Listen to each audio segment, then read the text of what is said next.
We're going to be graphing both square root equations and cubed root equations.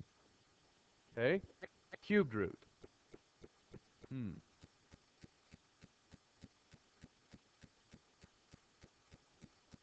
We're going to begin a quarrel. You are on video. Okay. So, the square root graphs or the third root graphs are really similar. Well, your voice won't be. Mine will be on there. That will be on there, and that will be on there. So, a square root graph is really similar to an x squared graph. They're sort of the same thing. And a cubed root graph is sort of like an x to the third graph. So a parabola looks like this. And a square root graph is actually a sideways parabola. But a sideways parabola is not a function. Right? It doesn't pass the vertical line test. So your calculator will only graph one piece at a time. So the actual square root graph is just this half of that sideways parabola. But it's the exact same shape as a parabola. It's just been reflected. Okay? An x to the third graph looks like that. So a cubed root graph is just a reflected version of that that's been laid on its side, and it looks like this. So you take this graph, and you just sort of twist it on its side and then reflect it over. So flip up, down. So it looks like that. So the shapes are identical. Essentially, you're switching the x's and the y's. You're inverting the function, and so that's going to lay it on its side. Okay? So we'll graph a couple of these. We'll talk about their domain and ranges, and we'll talk about what numbers do you want to plug in that are going to be easy. 1 is a good choice for all of them. So if you look at the first page of this worksheet,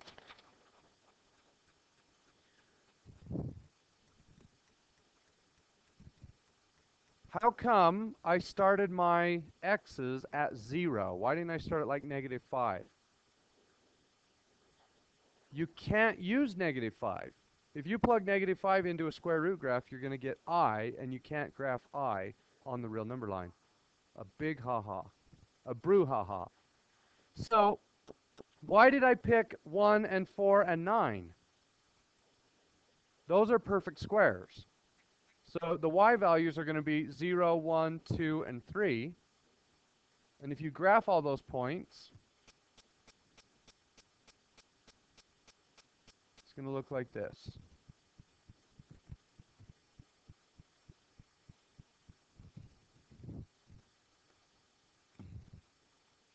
So what is the domain? Which x's are you allowed to plug in?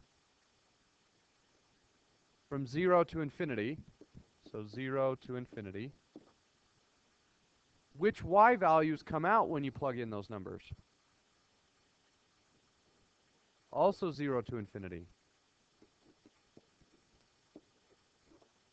Okay. So that was pretty easy. If you look down at the cubed root graph, why did I choose negatives in this case? I didn't do negatives in the last one. Third roots can use negatives. All right? And why did I pick -8, -1, 0, 1, and 8? They're perfect cubes. 0, the cubed root of 0 is 0. 1 to the third is 1. 2 to the third is 8. What would the next perfect cube be? 3 times 3 times 3, 27. So 27 would be the next nice number. What would the next one be? 4 times 4 times 4, 64. 4 times 4 is 16, times 4 is 64. Okay? So I want you to remember these two lists. If you are graphing square root of x, those are the numbers you want to use. If you're graphing third root of x, these are the numbers you want to use. But we're going to be moving graphs left and right, which means we're going to have to change our numbers later on. Okay, so cubed root of 8, of negative 8. Negative 2, cubed root of negative 1. Negative 1, 0, 1, and 2. So 8, negative 2, negative 1, 1, 1, 1, and 8, 2. And you can see it's a sideways x to the third graph.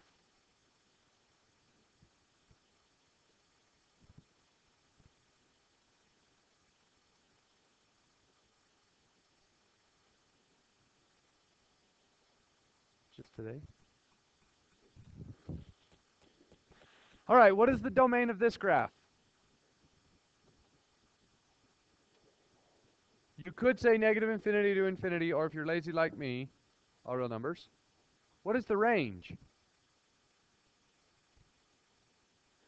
Are we ever going to reach 10 over there somewhere? Cubed root of what is 10? 1,000. So every number will get hit eventually. The higher the number you're looking for, the further out you have to go. But eventually everything will be hit. So this is all real numbers.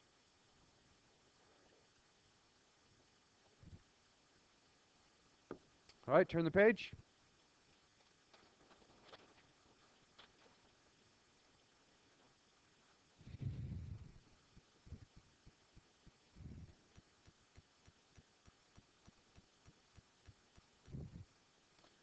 Okay, now on the first page we chose 0, 1, 4, 9, and then we would have picked 16.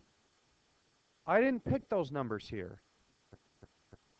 So there's a question right there that says, why did I choose these x values? And what does that plus 3 on the inside do?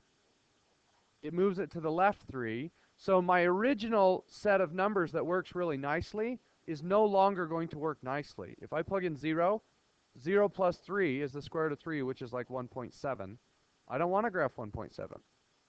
So I picked numbers that made it easier. Now, what if there would have been a plus 4 on the outside? Does that change my x's? No. So if there is a horizontal shift, you need to adapt your numbers accordingly. If there's a vertical shift, it doesn't matter because you're going to do the square root first anyway and then add that on to the end. So I'm going to plug these in. Plug in negative 3. What do you get out? 0. Negative 2 plus 3 is 1. Square root of 1 is 1. 1 plus 3 is 4. Square root of 4 is 2. 6 plus 3 is 9. Square root of 9 is 3. And 13 plus 3 is 16. Square root of that, and you get 4.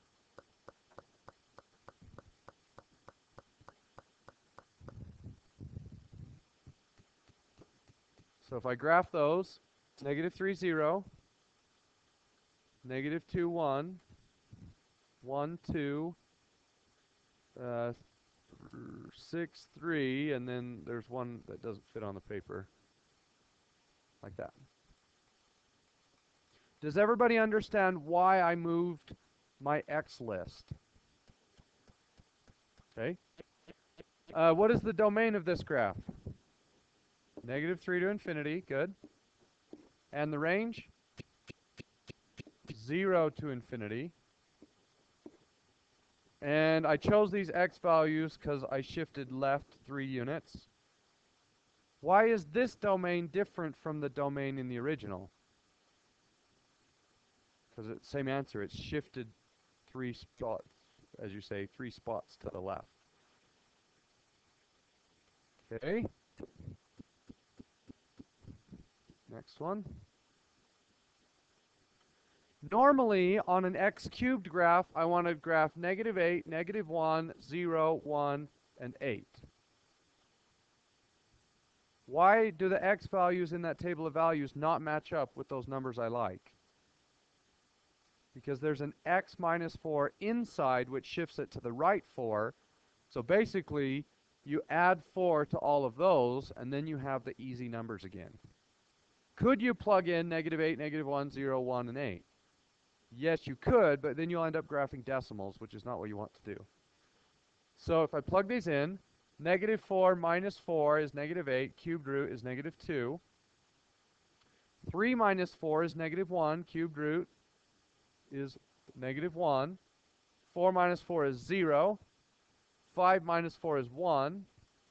12 minus 4 is 8, which turns into a 2. So now this graph, negative 4, negative 2. Oh, there's supposed to be a... No, there's not supposed to be a negative there. 3, 1. Oh, no, 3, negative 1. 4, 0. Like that. So once again, there is that sideways x to the third graph. So what's the domain? All real numbers. The range? All real numbers. Why did we choose these x values? Shifted to the right 4, and why is this domain different? What did you notice about the domain from this function and the first function? They're the same. If you have an all real numbers function and you shift it to the right, you still have all real numbers. All right, so your assignment is the next 2 pages, but you'll notice the x values are not chosen for you. You need to pick the appropriate x values for that particular function and the shift in that particular function. Do you need to change your x values for a vertical shift? No, only for a horizontal shift. So anything that happens underneath the root, that will move it left and right, and that will change those values. All right, get to work. Good luck.